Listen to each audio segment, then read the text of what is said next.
যদি ইসলামিক আইন বাস্তবায়ন হতো, আজ কেউ কুরআন ও নবীকে নিয়ে কটূক্তি করার সাহস পেত না।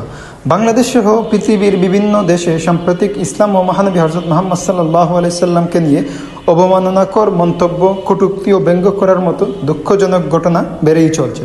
সামাজিক যোগাযোগ মাধ্যমে এক শ্রেণীর মানুষ নির্ভয়ে ইসলাম বিরোধী কথা বলছে, কখনো কোরআনের বাণী নিয়ে উপহাস করছে, আবার কখনো প্রিয় নবী সাল্লাল্লাহু আলাইহি সাল্লামের নাম নিয়ে বিদ্বেষ ছড়াচ্ছে।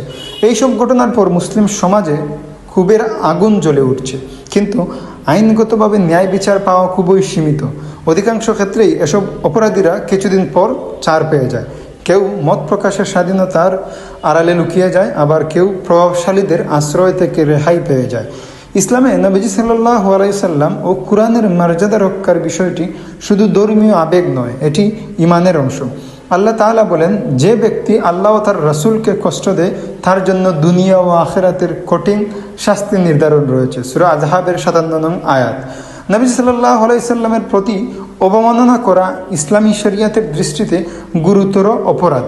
খলিফা ও ইসলামিক রাষ্ট্রে এই ধরনের অপরাধের জন্য কঠোর শাস্তি নির্ধারিত ছিল, যাতে কেউ ভবিষ্যতে সাহস না পায় এমন কাজ করতে। আজ আমরা মুসলমান হয়েও ইসলামিক আইন থেকে অনেক দূরে সরে গেছি।